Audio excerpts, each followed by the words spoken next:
ಸಮಾಜದಲ್ಲಿ ಶಿಕ್ಷಣದಿಂದ ಮಾತ್ರ ಬದಲಾವಣೆ ಸಾಧ್ಯ ಎಂಬುದನ್ನು ಬಾಬಾ ಸಾಹೇಬ್ ಡಾಕ್ಟರ್ ಬಿ.ಆರ್. ಅಂಬೇಡ್ಕರ್ ಅವರು ಸಾರಿದ್ದಾರೆ. ಆದ್ದರಿಂದ ಶಿಕ್ಷಣ ಪಡೆದು ಮುಖ್ಯವಾಹಿನಿಗೆ ಬರಲು ಶ್ರಮಿಸಬೇಕೆಂದು ಮಡಿಕೇರಿ ಶಾಸಕ ಡಾಕ್ಟರ್ ಮಂತ್ರಗೌಡ ತಿಳಿಸಿದ್ದಾರೆ. ನಗರದ ಗಾಂಧಿ ಭವನದಲ್ಲಿ ಜಿಲ್ಲಾಡಳಿತ, ಜಿಲ್ಲಾ ಪಂಚಾಯತ್, ಸಮಾಜ ಕಲ್ಯಾಣ ಇಲಾಖೆ ವತಿಯಿಂದ ಮಂಗಳವಾರ ನಡೆದ ಸಂವಿಧಾನ ಶಿಲ್ಪಿ ಡಾಕ್ಟರ್ ಬಿ.ಆರ್. ಅಂಬೇಡ್ಕರ್ ಅವರ 135ನೇ ಜನ್ಮ ದಿನಾಚರಣೆ ಕಾರ್ಯಕ್ರಮದ ಅಧ್ಯಕ್ಷತೆ ವಹಿಸಿ ಅವರು ಮಾತನಾಡಿದರು. ಯುವಜನರು ಉನ್ನತ ಶಿಕ್ಷಣವನ್ನು ಪಡೆದು ವಿವಿಧ ಕ್ಷೇತ್ರದಲ್ಲಿ ಮುಖ್ಯವಾಹಿನಿಗೆ ಬರಲು ಪ್ರಯತ್ನಿಸಬೇಕು. ಆ ನಿಟ್ಟಿನಲ್ಲಿ ಡಾಕ್ಟರ್ ಬಿ.ಆರ್. ಅಂಬೇಡ್ಕರ್ ಅವರಂತೆ ನಿರಂತರ ಹಾಗೂ ಕಠಿಣ ಪರಿಶ್ರಮ ಅಗತ್ಯ ಎಂದು ಶಾಸಕರು ಪ್ರತಿಪಾದಿಸಿದರು.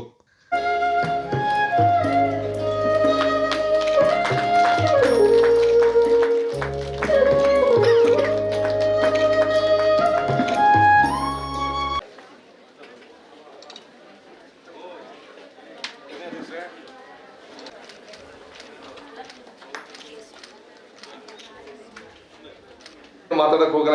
ಡಾಕ್ಟರ್ ಸಂದೀಪ್ ಅವರು ಹೆಚ್ಚಿನ ಸಂಖ್ಯೆಯಲ್ಲಿ ಮಾತಾಡೋರೆ. ನನಗೆ ಗೊತ್ತಿರಂಗೆ ನಮ್ಮ ಜಿಲ್ಲೆ ಬೇರೆ ಜಿಲ್ಲೆಗಳು ಎದಕ್ಕಿಂತೂ ಚೆನ್ನಾಗಿದೆ. ತಮ್ಮ ಮೂಲತಃ ಜಿಲ್ಲೆ ಮಂಡ್ಯನಾ ಸರ್? ಮಂಡ್ಯಕ್ಕಿಂತ ನಾವು ಕಂಪೇರ್ ಮಾಡೋಕ್ಕೆ ಸಾಧ್ಯವೇ ಇಲ್ಲ. ಯಾಕೆಂದರೆ ಈ ಜಿಲ್ಲೆಯಲ್ಲಿ ಬೇರೆ ಥರ ಜಿಲ್ಲೆಗಳಲ್ಲಿ ಆ ಥರ ದೌರ್ಜನ್ಯ ನಡೀತಾ ಇದೆ ಅಂತ ಕೆಲವು ಕಡೆ ನಡೀತಾ ಇದೆ, ಇಲ್ಲ ಅಂತಲ್ಲ. It is not 100% free. But ನಾವು ಬೇರೆಗಳ ಜಿಲ್ಲೆಗಿಂತ ಹೆಚ್ಚಿನ ಸಂಖ್ಯೆಯಲ್ಲಿ ನಾವು ಮುಂದೆ ಇದ್ದೀವಿ. ಕಾರಣ ಏನು ಅಂತಂದರೆ ನಮ್ಮ ವಿದ್ಯಾಭ್ಯಾಸ ಅಂತಲೇ ಕಾರಣ.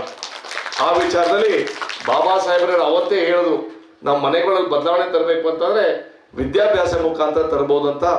ಅದು ನಮ್ಮ ಹೆಚ್ಚಿನ ಸಂಖ್ಯೆ ನಮ್ಮ ಹಿರಿಯವ್ರಿಗೆ ನಾವು ನಿರಂತರವಾಗಿ ನಾವು ಅವ್ರನ್ನ ಪ್ರಾರ್ಥನೆ ಮಾಡಬೇಕು. ಯಾಕೆ ಅಂತಂದರೆ ನೀವು ಎಷ್ಟೇ ಆಸ್ತಿ ಮಾಡಲಿ, ಎಷ್ಟೇ ಮನೆ ಮಾಡಲಿ, ಎಷ್ಟೇ ಹಣಕಾಸು ಮಾಡಲಿ, ನಮ್ಮ ತಂದೆ ತಾಯಿಗಳು ನಮಗೆ ಒಳ್ಳೆ ರೀತಿಯಲ್ಲಿ ವಿದ್ಯಾಭ್ಯಾಸ ಕೊಡಬೇಕು ಅಂತ ತಾವೆಲ್ಲರೂ ತಮ್ಮ ಮಕ್ಕಳಿಗೆ ನಿರಂತರವಾಗಿ ಮಾಡ್ಕೊಂಡು ಬರ್ತಾ ಇರೋದ್ರಿಂದ ಆ ಸಮಾನತೆ ಒಂಚೂರಾದ್ರೂ ಬೇರೆ ಜಿಲ್ಲೆಗಳಿಗಿಂತ ಮೇಲಿದ್ದೀವಿ ಅಂತ ನನ್ನ ವೈಯಕ್ತಿಕ ಅಭಿಪ್ರಾಯ. ಆ ವಿಚಾರದಲ್ಲಿ ಕಾಪಾಡ್ಕೊಂಡು ಬರೋಂಥ ಜವಾಬ್ದಾರಿ ನಾವೆಲ್ಲರೂ ಮಾಡ್ಕೊಂಡು ಬರಬೇಕು.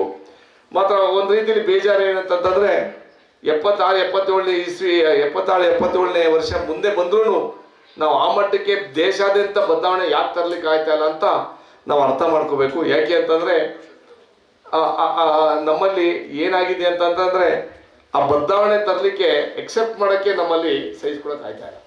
ಜಿಲ್ಲಾಧಿಕಾರಿ ಎಸ್.ಜೆ. ಸೋಮಶೇಖರ್ ಅವರು ಮಾತನಾಡಿ, ಸಂವಿಧಾನ ಶಿಲ್ಪಿ ಭಾರತ ರತ್ನ ಡಾಕ್ಟರ್ ಬಿ.ಆರ್. ಅಂಬೇಡ್ಕರ್ ಅವರು ಜಾತಿ ಧರ್ಮ ಮೀರಿ ಬೆಳೆದ ಅಪ್ರತಿಮ ಪ್ರತಿಭೆ ಅಂತ ಗುಣಗಾನ ಮಾಡಿದರು.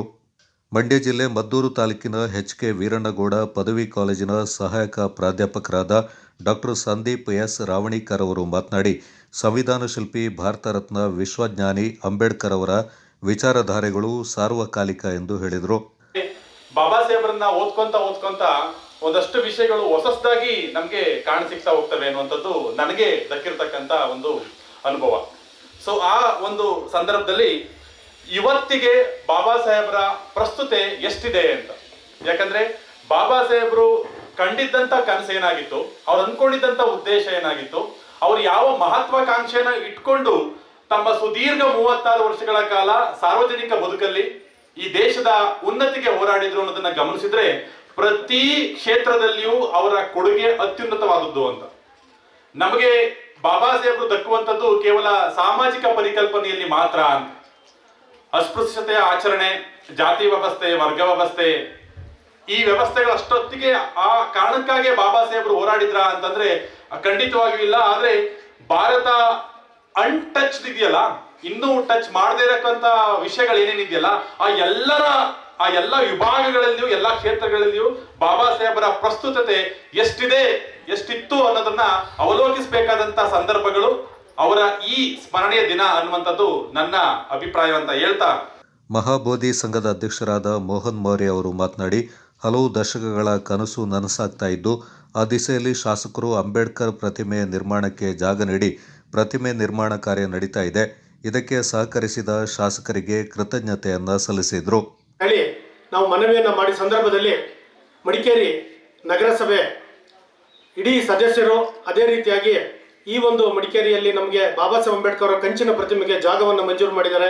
ಅದಕ್ಕೆ ನಾನು ಇವತ್ತು ಈ ಒಂದು ಸಮುದಾಯದ ಮತ್ತೆ ಎಲ್ಲರ ಪರವಾಗಿ ನಾನು ಅವರಿಗೆ ತುಂಬ ಹೃದಯದ ಅಭಿನಂದನೆಗಳನ್ನ ತಿಳಿಸೋದಕ್ಕೆ ನಾನು ಇಲ್ಲಿ ಇಷ್ಟಪಡ್ತಾ ಇದ್ದೇನೆ.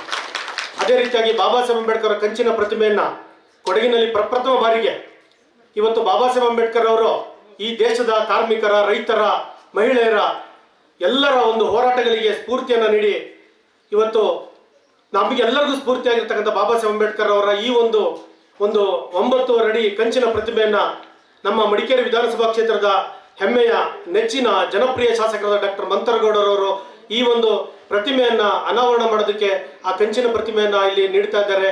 ಅವರಿಗೂ ಕಳೆದ ವರ್ಷ ನಾವು ರಿಕ್ವೆಸ್ಟ್ ಮಾಡೋ ಸಂದರ್ಭದಲ್ಲಿ ಈಗ ಸದ್ಯದಲ್ಲಿ ಸರ್ ಅದು ಎಲ್ಲ ರೆಡಿ ಆಗ್ತಾ ಇದೆ. ಅದಕ್ಕೆ ನಾನು ನಮ್ಮ ಇಡೀ ಸಮುದಾಯದ ಪರವಾಗಿ ನಾನು ಅವರಿಗೆ ಅಭಿನಂದನೆಗಳನ್ನ ನಾನು ತಿಳಿಸ್ತಾ ಇದ್ದೇನೆ.